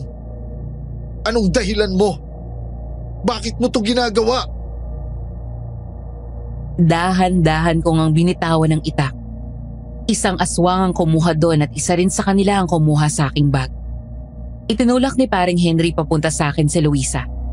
Kaagad ko siyang niyakap nang magkalapit na kami. Kaagad kong hinimas ang pisngi niya at pinahid ang luha sa kanyang mga mata. Sinaktan ka ba nila? Ha? Hindi, Miguel. Pero sana hindi mo binitiwan yung itak. Sana tumakas ka na lang. Hindi ako ganoon, Luisa. Nang ikasal tayo ay sumumpa ako na kahit na anong mangyari, hindi kita pababayaan. Kaya magkasama tayo kahit saan pa tayo makarating. Tama ng daldalan. Sumama kayo sa akin. Mayroong isang tao na gusto kang makita, Miguel. Hawakan niyo yung mga yan. Baka makatakas pa. Bitiwan niyo kami! Saan niyo kami dadalhin? Huwag ka nang pumalag. Sumunod ka na lang kung ayaw mong masaktan. Pagsisisihan mo ang ginawa mong ito, Henry. Matigas ka talaga. Tikman mo tong kamao ko. 2 malalakas na suntok ang ibinigay sa akin ni paring Henry. Tumama iyon sa aking sikmura. Napaluhod ako at hindi kaagad nakahinga. Kaya naman kinaladkad na ako ng mga aswang na humahawak sa akin. Wala ring nagawa si Luisa kung hindi umiyak at sumunod na lang sa akin. Pumasok kami sa loob ng bahay. Nakita ko ang malaki at magandang salas nun. Tinadyakan ako ni paring Henry kaya naman padapa akong bumagsak. Nang iangat ko ang ulo ko, ay muli kong nakita ang taong matagal ko nang kinasasabikang makita. Kamusta ka na, Miguel? Itay? Buhay kayo? Oo, Buhay na buhay ako. Nakatayo ako ngayon sa harapan mo. Pero itay, nakita ni Miguel na salakayin kayo ng aswang. Nakita namin ang mga laman loob niyo sa dugaan ninyong damit. Huwag mo akong tawagin, Itay. Kahit kailan ay hindi kita tinanggap na manugang. Ikaw ang sumira sa mga pangarap ko kay Miguel na makapangasawa ng mayaman kagaya ni Sheila na sana'y mag-aahon sa amin sa kahirapan. Itay, asawa ko si Luisa. Siya ang mahal ko. Bakit hindi niyo yun matanggap? Dahil suwail kang anak. Kung sinunod mo lang ako, sana ay masaya na tayo ngayon. Ginawa ko naman po ang lahat para maging mabuting asawa kay Miguel Ano ba po bang kulang, itay? Ang kulang ay wala kang pera na kagaya ni Sheila. Ikaw ang sumira sa aking mga pangarap. Kung ganoon ay hindi pala totoo na namatay kayo? Drama niyo lang din ang mga nangyari sa inyo, kagaya ng pagkukunwaring ginawa ni Henry. Namatay ako, Miguel. Pero muling nabuhay sa tulong ng kamandag nitong si Sheila na pinuno ng mga aswang dito sa lugar na ito. Kaya ngayon ay kagaya na nila ako. Iyon din ang gusto kong mangyari sa iyo. Hindi ko kailanman tatanggapin ang pagiging aswang. Hindi ako tutulad sa inyo. Kahit patayin niyo pa ako. Huwag kang hangal. Kapag naging katulad kita, sasabihin mo na masarap pala ang maging aswang, lalo na kung makakasama mo ang taong nagmamahal sa iyo ng totoo. Mahal ako ng asawa ko. Siya lang din ang mamahalin ko. Kahit kailan, hindi ko magagawang mahalin si Sheila. Hindi ako nasisilaw sa kanyang salapi. Tama si Miguel, hindi kami makikiisa sa inyo kahit anong mangyari. Nagmamahalan kami kaya wag niyo ipilit ang ibang bagay na hindi naman niya gusto. Wala naman ako sa iyong pakialang babae ka eh. Ikaw ay magiging pagkain ng lahat ng mga aswang na narito at ang aking anak ay gagawin kong kagaya namin para magkaroon na sila ng pagkakataon ni Sheila. Sandali lang, Pinuno. Parang may mali yata. Mukhang nakakalimutan nyo ng ating pinag-usapan. Anong mali? Anong pinag-usapan natin? Ang sabi nyo sa akin, kung talagang gusto ko si Sheila, kailangan kong dalhin dito si Miguel at pati na rin yung asawa niya upang maging katulad natin siya at mapatay ang asawa niyang si Luisa. Ngayong nandito na sila, nagawa ko lang iniutos ninyo. Kaya dapat nyo na rin to pa rin ang pangako nyo.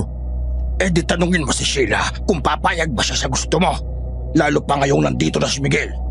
Ito pala ang dahilan kaya nagawa mo akong traidorin, pare. Dahil kay Sheila kaya paulit-ulit kang gumawa ng mga plano hanggang sa magtagumpay ka na madala kami dito. Pasensya ka na, paring Miguel. Ito lang ang tanging paraan para mapasakin ang babaeng mahal ko. Nagawa ko na ang gusto nyo, Sheila. Siguro naman payag ka nang ako ang magiging asawa mo. Tumanggi si Sheila sa kagustuhan ni paring Henry. Sinabi pa niya na ako ang talagang gusto niya mula noon hanggang sa kasalukuyan. Hindi nagbabago ang damdamin niya sa akin, lalo na ngayong bihag na nila kami. Ipinamukha niya kay paring Henry na kahit kailan ay hindi niya ito magugustuhan. Sobrang nakaranas ng kahihiyan si paring Henry, kaya lalo siyang nag-ulol sa galit. Nagawa akong traidorin ng sarili kong kaibigan dahil umaasa akong susunod kayo sa kasunduan natin. Sheila, mahal na mahal kita. Lahat ng inutos nyo, ginawa ko. Pero ito lang palang mapapala ko. Patuloy mo lang akong tinatanggihan, Sheila. At hindi ko yun matatanggap. Marami ang pwedeng maging kaibigan. Pero pinakamahirap na maging kaibigan ng taong tuso na kagaya niyong mga aswang. Gagawin niyo lahat para sa pansariling kapakanan. Silang itinuring mong mga kasama at kaibigan, Henry. Hangal kang pinuno, Mang Artemio. Wala kang paninindigan. Manloloko ka. Dapat mamatay ka na. Naniniguro lang ako, Henry. Hinudas mo nga ang sarili mong kaibigan, ako pa kaya? Alam ko naman sa mga kilos mo, gusto mo ring maging pinuno ng mga aswang, pero hindi yun mangyayari. Ikaw ang dapat na mamatay. Tapusin niyo ang bastos na yan, walang galang sa inyong pinuno. Sandali lang.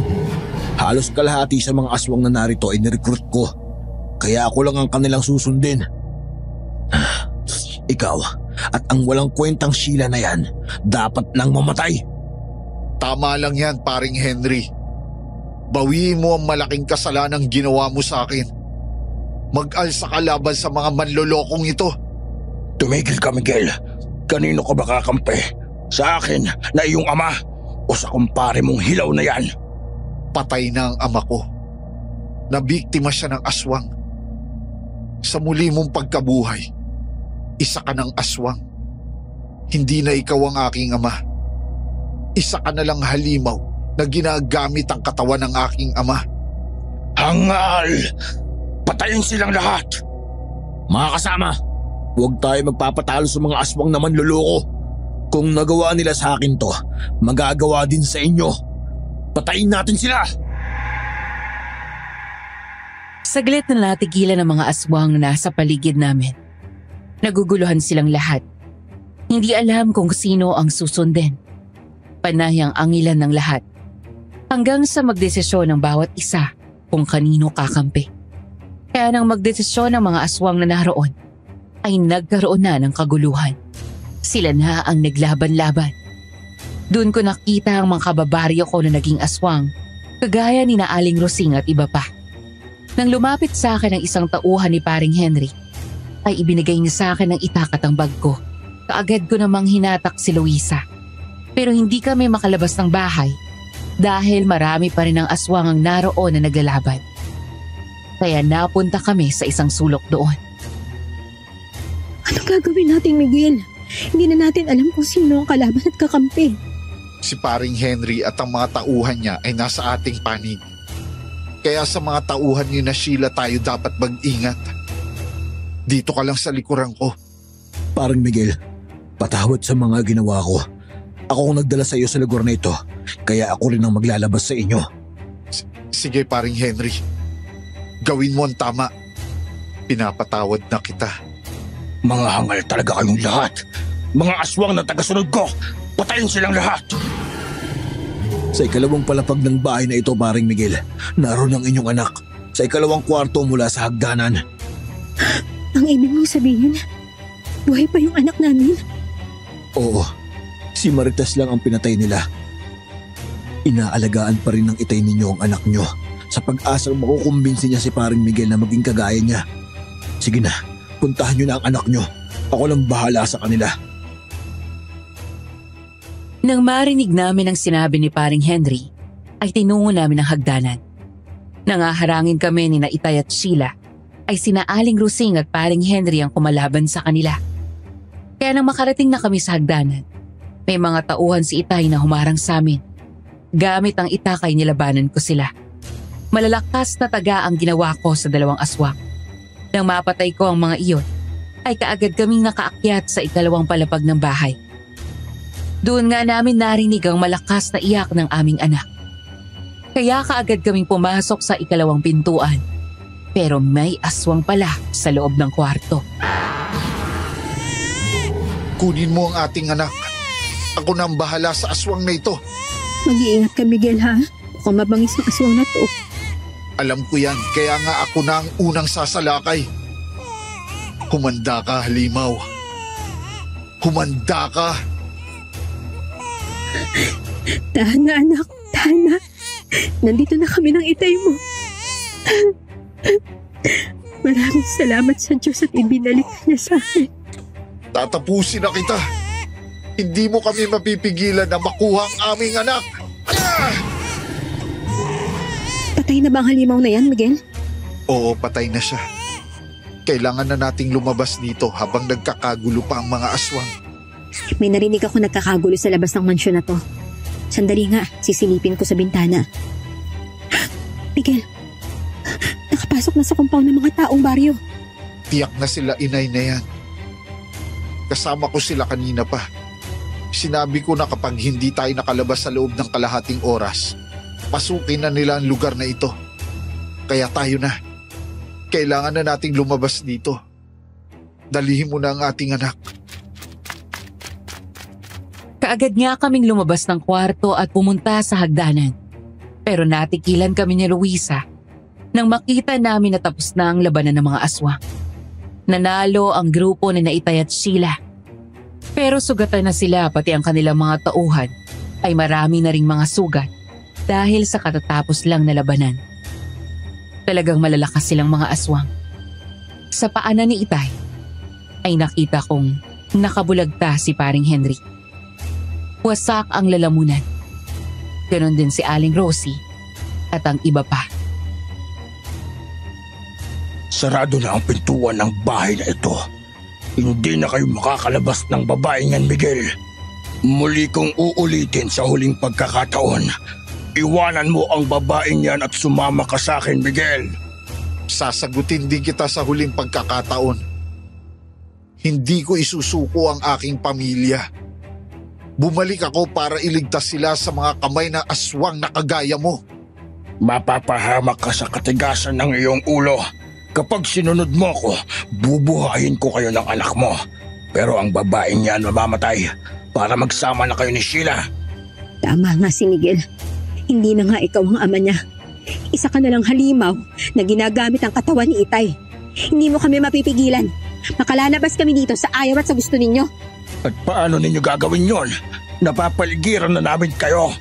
Sa pamamagitan ng dugong ito na isasaboy ko sa inyong lahat. Anong klaseng dugo yan? Bakit napapaso kami? Yan ang dugo ng itim na manok. At ang tatapos sa inyong kasamaan ay ang mga pilak na baryang ito. Saluhin nyo. Wag! Wag mo gawin yan! Nang isabog ko ang pilak na barya at kumalat iyon sa sahig, ay lalong nataranta ang mga aswang at unti-unti silang nanghina. Iyon ang sinamantala ko para tiradurin sila ng mga palasong pako. Ang mga aswang naman ay nagpumilit na makalabas ng bahay. Sinalubong naman sila ng mga taong baryo sa pangunguna ni Inay. Walang nakatakas sa kanila. Sina Itay at Sheila naman ay tuluyan na ring bumagsak. Natutop nila ang kanilang mga leeg na para bang hindi na makahinga. Ilang sandali pa ay pareho na silang nawala ng buhay. Ngayon ay tuluyan ng matatahimik ang kaluluwa ng aking ama. Panalo tayo, Miguel. Buhay tayo at buo na muli ang pamilya natin. Payakap nga na mahigpit. Mahal, sobrang higpit naman ang yakap mo. Hindi na ako makahinga. Baka pwede namang luwagan mo ng kaunti. Salamat Kasi kahit anong nangyari, hindi mo talaga ako iniwan. Kagaya nga na sinabi ko sa'yo. Kahit anong mangyari, ikaw pa rin ang mamahalin ko. Ikaw at ang ating anak na bumubuo ng buhay ko. Kaya nga mahal na mahal kita. Pero sana ay patawarin mo si Itay sa lahat ng mga ginawa niya. Oo, alam ko naman ang nilason lang ni Sheila ang isipan niya. Kaya masyado siyang nasilaw sa karangyaan. Maya-maya lang ay bumukas na ang pintuan ng bahay. Pumasok doon sina Inay at nakita nga kami papalabas rin ng bahay. Muling napaiyak sa tuwa si Inay nang makita kami, lalo na ang aming anak na si Junior. Niyakap niya ito ng mahigpit at paulit-ulit na hinalikan. Ay naku, Apo. Akala ko hindi na tayo magkikita muli. Diyos ko, pabuti naman at ligtas ka. Si Sheila pala ang pinuno ng mga aswang dito, Inay. Si paring Henry naman ang taga-recruit ng mga bagong aswang na magiging tauhan nila. Pero sa bandang huli, nagkaonsehan din sila. Teka muna. Hindi ba noong isinama tayo ni paring Henry para ipasok ng trabaho, dinala tayo sa bahay ni Sheila? Kung tama ang kutob ko, kuta rin ng mga aswang ang bahay na yon. Kung ganun, isalakayin na rin natin ang bahay na yun habang marami pa tayong kasama. Oo nga naman, Miguel. Kailangang maputol lang ang kasamaan nila. Ngayon na natin pasukin ang bahay na yon.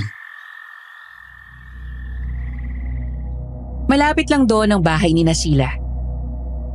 Kaya nang makarating kami doon, ay kaagad na pinasok namin ang bakuran nila. Pinaligiran namin ang buong bahay. Nang makita kong hindi naman nakasara ang unang pintuan sa harapan ng bahay, ay maingat kaming pumasok. Tahimik na tahimik sa loob ng bahay. Kaya maingat kaming pumasok at ginalugad ang loob nito.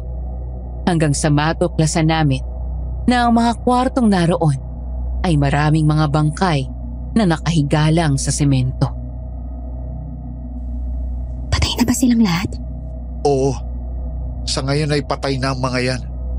Pero kapag tuluyang kumalat na sa kanilang katawan ang kamandag ng aswang, muling mabubuhay ang mga yan. Kaya pala patuloy na nagkakaroon ng aswang.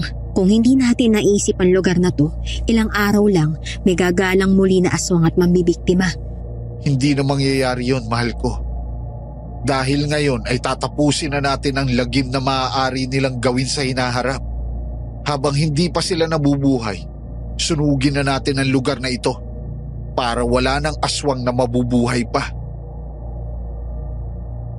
Sumang-ayon naman ang lahat ng aming mga kasama. Kaya sinunog namin ang buong bahay. Lahat ng mga naroon sa loob ng bahay ay nasunog. Nagtataka nga kami dahil kahit nasusunog na ang bahay, ay walang taga roon ang lumabas at nakiusyoso. Naisip namin na siguro ay alam rin nila ang bahay na yon ay bahay ng mga aswang. Nang ganap na matupok ang bahay, ay saka na kami umalis sa lugar na yon. Eksaktong papasikat na ang araw nun. Kapag nakapagpahinga na tayo ay muli akong babalik kay Mang Arcadio at isasauli ko na ang mga gamit niya. Gusto mo bang samahan pa kita para personal din ako makapagpasalamat sa kanya? Pwede naman. Isama na rin natin si Junior para mapatingnan natin kay Mang Arcadio. Malayo yun, 'di ba? Bakit pa natin isasama si Junior? May gusto lang akong tiyakin. Nang makapagpahinga nga kami, ay bumiyahe kami sa bayan ni Mang Arcadio. Isinauli namin ang mga kagamitan niya at kasabay na pinatingnan namin ang aming anak. Sinabi ni Mang Arcadio na nasa lina ng kamandag ng aswang ang aming anak. Tama nga ang aking hinala. Kaya pala parang umiiyak siya at napapasok kapag napapalapit ako sa kanya dahil nasa bag ko ang mga pilak na barya. Anong sabi ni Mang Arcadio? Gagaling pa daw ba ang anak natin? Oo, malaki ang pag-asa na gumaling siya. Dahil ang kamandag ay pinadaan lang sa kanyang bibig, hindi sa kanyang mga ugat. Medyo mahaba lang daw ang proseso, pero gagaling ang ating anak. Ay, salamat naman kung ganun.